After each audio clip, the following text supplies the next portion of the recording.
Assalamualaikum warahmatullahi wabarakatuh. A'udzu billahi minasyaitonir rajim. Bismillahirrahmanirrahim. Alhamdulillahirabbil alamin wa bihi nasta'in ala umurid dunya waddin. Subhanaka la ilma lana illa ma 'allamtana innaka antal alimul hakim. Rabbi shrah li sadri wa yassir li amri wa hlul 'uqdatam min lisani yafqahu qawli. Alhamdulillah, bersyukur kita kepada Allah Subhanahu Wa Taala kerana dengan ketentuan Allah Subhanahu Wa Taala kita dipertemukan lagi. Mudah-mudahan pertemuan kita ini mendapat petunjuk dan juga rahmat daripada Allah Subhanahu Wa Taala. Pada kali ini kita akan sambung pengajian kita dalam membincangkan masalah muwafiq dan juga masbuk. Tapi belum hurai lagi lah, belum cerita lagi apa itu muwafiq dan apa itu masbuk. Jadi sebelum kita masuk kepada tajuknya iaitu masbuk dan juga muwafiq, kita dah bincang sebelum ini iaitu kepentingan solat dalam Islam, bagaimana kedudukannya sembahyang itu kan. Jadi hari ini kita akan sambung lagi iaitu sembahyang berjamaah. Kita akan cerita pula tentang sembahyang berjamaah. Okey, sembahyang berjamaah merupakan sunat muakkad. Solat berjamaah tu sunat muakkad. Apa itu sunat muakkad? Iaitu sunat yang dituntut. Sunat yang dituntut. Maksudnya dia menghampiri wajib lah. Hampir-hampir nak ke wajib lah. Maksudnya sangat dituntut. Sebab tu nama sunat muakkad. Sunat yang sangat-sangat dituntut. Okey, baik. Sunat muakkad kepada muslimin, kepada orang lelaki lah. Sangat muakkad ni pada orang lelaki. Muakkad pada orang lelaki ni di masjid, bukannya di rumah, di masjid. Untuk orang perempuan sunat juga ada berjamaah, tapi lebih aula orang perempuan ni sembahyang di rumah. Orang lelaki sunat berjamaah di masjid. Tuntutan dia adalah sunat muakkad. Surau pun sama lah kan. Itu tempat berkumpul yang dilaksanakan solat berjamaah di tempat tu. Okey, baik. Dan juga adalah fardu kifayah. Hukum mendirikan solat berjamaah itu adalah fardu kifayah. Bila sebut fardu kifayah, maksudnya fardu ni adalah wajib lah. Wajib. Bila sebut fardu, itu adalah wajib. Jadi hukum solat berjamaah ni asalnya adalah wajib. Dia sunat lah. Dia sunat. Tapi kalau tak ada orang buat, semua berdosa. Mesti ada orang yang buat kefarduan tu. Tuntutan fardu untuk mendirikan solat berjamaah di sesuatu tempat. Mesti ada. Kan, dalam satu qaryah tu mesti ada satu tempat untuk solat berjamaah dan ada didirikan solat berjamaah. Dan juga adalah fardu kifayah lah tadi. Fardu kifayah. Bila fardu kifayah ni maksudnya fardu ni wajib. Bila wajib ni tak buat berdosa. Kalau buat dapat pahala. Tu. Jika sekiranya dalam sebuah kampung dan mukim itu tidak didirikan solat berjamaah, semua penduduk kampung itu berdosa belaka. Tu. Jadi kalau tak ada, yang kata fardu ni, kalau tempat tu tak ada langsung orang buat sembahyang berjamaah, maka berdosa lah. Satu kampung berdosa. Sebab apa? Tak ada orang menunaikan dia. Dia macam mana menguruskan jenazah lah. Mengurus jenazah ni fardu kifayah. Bila fardu kifayah ni, kita selalu dengar orang kata fardu kifayah ni apa? Orang lain buat, kita tak payah. Tak. Bukan macam tu lah. Bukan macam tu. Sebab apa? Kalau tak ada orang lain buat, wajib. Tuntutan wajib tu tak lepas. Mesti kena buat. Jadi kena ada solat berjamaah dalam kampung tu. Tambah lagi ada surau. Jadi kena buat solat jamaah di surau tu lah. Kena hidupkan surau itu. Macam sekarang pun, walaupun dalam keadaan kita sekarang ni PKP dan sebagainya, masih lagi boleh dilaksanakan solat berjamaah walaupun dengan kuantiti yang sedikit, tapi masih lagi boleh melaksanakan solat berjamaah. Maka selagi mana boleh buat solat berjamaah, maka wajib tu tak lepas. Kewajipan tu tak lepas. Jadi solat berjamaah itu sangat penting. Solat berjamaah tu sangat penting sehingga dia menjadi fardu tadi sebab dia sangat penting. Dalam pengajaran Islam, okey, penting mana dalam ajaran Islam ni solat berjamaah ni sangatlah penting. Di samping ianya melaksanakan kewajipan terhadap Allah Subhanahu wa taala. Di samping kita melaksanakan tu juga dengan sebab wajib. Wajib kita buat solat berjemaah tadi. Yang kata fardu kifayah tadilah, yang kita kata fardu kifayah tadi tu, kan? Berjemaah juga dapat melatih kaum muslimin agar berada dalam kesatuan yang kukuh. Jadi solat berjemaah ni juga merupakan satu syiar, lambang, tanda adanya orang Islam di sesuatu kawasan tu. Jadi mesti ada. Macam juga bangunan masjid sendiri pun, itu merupakan syiar, lambang ataupun tanda kata ada orang Islam di tempat tu. Jadi kena ada syiar Islam ini, kan? Dan solat berjemaah ni juga melatih kita untuk bersatu hati. Nak tengok kita punya kesatuan umat kita, umat Islam nak tengok bersatu ataupun tidak, tengok solat berjemaah tu. Baru kita nampak umat ni bersatu ataupun tidak. Ini masyarakat kita sekarang, cuba kita tengok masyarakat kita sekarang sembahyang jemaah macam mana. Kita sendiri, janganlah asyik tengok orang saja, tengok kita sendiri sama. Macam mana kita solat berjemaah. Jadi macam tu lah kita punya kesatuan umat Islam kita zaman sekarang ni, kan? Terlalu banyak imam dan sebagainya lah, kan? Tu antara benda-benda yang boleh kita tengok. Okey, kesatuan Islam akan menjadi kekuatan hidup mereka di dunia dan mendapat keredaan Allah. Jadi solat berjemaah ni juga menjadi salah satu cara untuk kita mendapat keredaan Allah dan salah satu cara untuk kita menyatu padukan umat. Tu dengan solat berjemaah, kan? Dengan solat berjemaah. Solat berjemaah ni paling sikit berapa orang boleh buat? 2 orang pun dah boleh solat berjemaah. Tapi kita nak tahu, kita tengok dalam keluarga kita buat ataupun tidak solat berjemaah. Kalau tak buat solat berjemaah, itulah tahap kesatuan keluarga kita, kan? Mendapat keredaan Allah di akhirat nanti. Dengan solat berjemaah ni kita akan dapat pahala di sisi Allah. Kita akan mendapat keredaan Allah di akhirat nanti, insya-Allah lah. Dan di dalam solat berjemaah merupakan titik tolak permulaan bagi perpaduan umat Islam.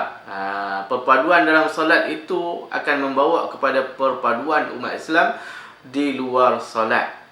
Mengikut imam di dalam sembahyang akan menunjukkan kepatuhan kita kepada imam di luar sembahyang. Imam dalam sembahyang ni pemimpin lah. Dalam sembahyang ni imam juga, itu pemimpin dalam sembahyang, kan? Yang mana mereka harus panjangkan perpaduan mereka di luar sembahyang, di dalam semua lapangan hidup berdasarkan Islam. Jadi kita punya perpaduan ni bukan hanya dalam solat saja, termasuk juga di luar solat. Jangan sibuk bergaduh di antara umat Islam hanya kerana perkara-perkara yang khilaf. Kita bergaduh, kan? Kita bergaduh hanya kerana perkara yang ulama bersalahan pandangan, tapi dua-dua tu betul, kan? Ni kita ada kata ustaz saya aja betul, tak boleh, kan? Tak boleh macam tu. Sebab apa? Khilaf ni bukan bererti satu betul satu salah. Khilaf ini berarti dua-dua betul. Kalau 2 lah, kalau 3 betul. Kalau 4 tu betul. Tu khilaf. Bukannya khilaf ni maksudnya satu pandangan ni menunjukkan pandangan yang lain salah. Tak, bukan. Khilaf ni maksudnya dua-dua pandangan itu adalah betul. Dua-dua pandangan adalah boleh digunakan. Ni di zaman kita ni lagi banyak khilaf, kan? Jadi kedua-dua pandangan boleh pakai. Boleh pakai. Ini dah kita dah bergaduh, kan? Duk bergaduh. Ustaz tu kata macam ni, ustaz ni kata macam ni. Lepas tu kita amal yang mana? Kita tak amal pun benda tu, kan? Tu silap kita, kan? Okey, baik. Jadi solat berjemaah, kan? Kata ustaz lah ni PKP tak boleh nak pergi sembahyang jemaah. Lah, sembahyang jemaah kat rumah pun boleh, kan? Bukannya mesti pergi masjid, kat rumah pun boleh sembahyang jemaah. Tapi kalau di masjid itu lebih baik lah. Sebab di masjid itu ada dia punya kelebihan dia yang tersendiri, kan? Di rumah kita pun boleh solat berjamaah. 2 orang pun dah boleh solat berjamaah. Solat dengan isteri kita, solat dengan suami kita, solat dengan anak kita, kan? Boleh solat berjamaah. Tahu ustaz, anak saya tak ada kat rumah, saya dengan bini saya ada kat rumah. Bini saya pula cuti, kan? Tak boleh sembahyang. Tak apa, sembahyang seorang. Yang penting kita ada semangat untuk solat berjamaah tu, kan? Okey, baik.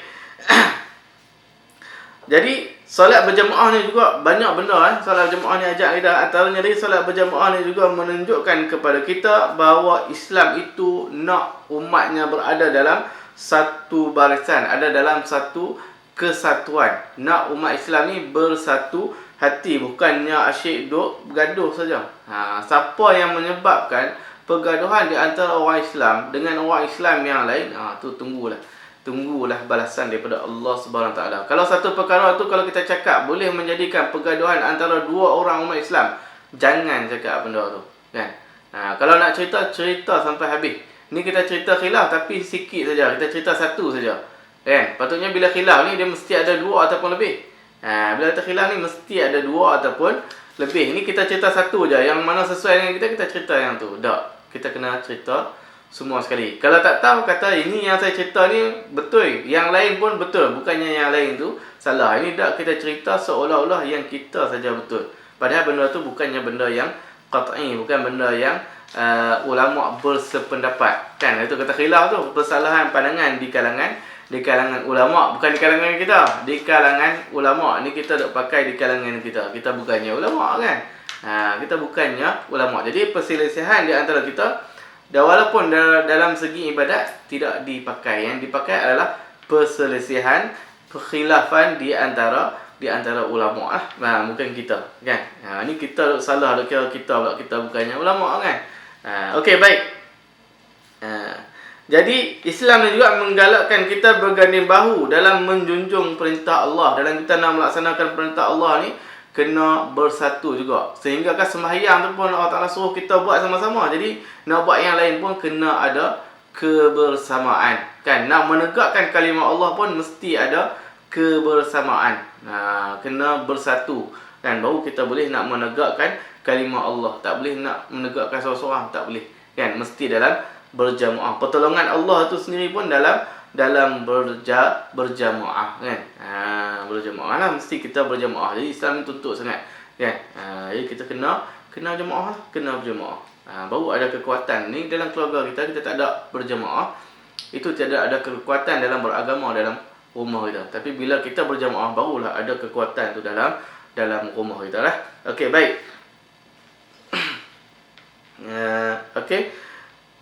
Tanpa mengira kedudukan pangkat, berlainan bahasa dan kulit. Jadi nak menunjuk agama Islam ni tidak kira warna kulit tu warna apa, gelap ke, cerah ke, kelabu asap ke, apa ke, tak kira, kan? Dan bahasa tak kira bahasa apa, sebab sembahyang semua orang kena guna bahasa Arab. Tak boleh guna bahasa lain. Di situ menunjukkan kesatuan lah tu. Kena guna bahasa Arab. Tidak sah kita menunaikan solat menggunakan bahasa Melayu, tak boleh. Bolehkah sembahyang bahasa Melayu, takbir tu Allah Maha Besar, boleh tak? Tak boleh. Tak sah sembahyang dengan sebut bahasa Melayu, kan? Baca Fatihah dengan bahasa Melayu, tak boleh juga. Kena baca dalam bahasa Arab. Jadi semua orang, tak kira lah orang negara mana, orang Arab memang dah kena bahasa Arab, kan? Kita orang Melayu pun kena bahasa Arab. Orang Cina pun kalau nak sembahyang kena guna bahasa Arab. Orang India pun kena baca bahasa Arab juga bila nak sembahyang. Orang Inggeris pun kena guna bahasa Arab juga ketika nak sembahyang. Jadi di situ melambangkan kesatuan umat Islam. Jadi menghadap kiblat, kena menghadap kiblat yang sama. Tak boleh guna kiblat yang lain. Semua kena menghadap Kaabah, barulah sah sembahyang. Itu tanda kita bersatu lah kat situ, kan?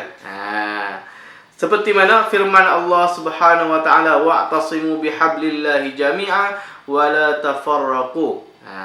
Firman Allah Subhanahu Wa Taala, berpeganglah, yang bermaksud berpegang teguhlah kamu kepada tali Allah semuanya dan janganlah kamu berpecah belah. Ini pesan daripada Allah SWT kepada kita. Tuhan dah tahu dah kita ni berpecah belah, tapi ni Tuhan pesan peringat kita, berpeganglah kamu pada tali Allah SWT dan jangan kamu berpecah belah. Mana tali Allah? Itulah agama. Ataupun boleh juga kita kata dengan solat berjamaah tu, kan? Pegang sungguh solat berjamaah tu, kan? Okey. Kemudian sembahyang berjamaah merupakan salah satu dari tali Allah Subhanahu Wa Taala. Sembahyang berjamaah itu pun merupakan salah satu daripada tali Allah.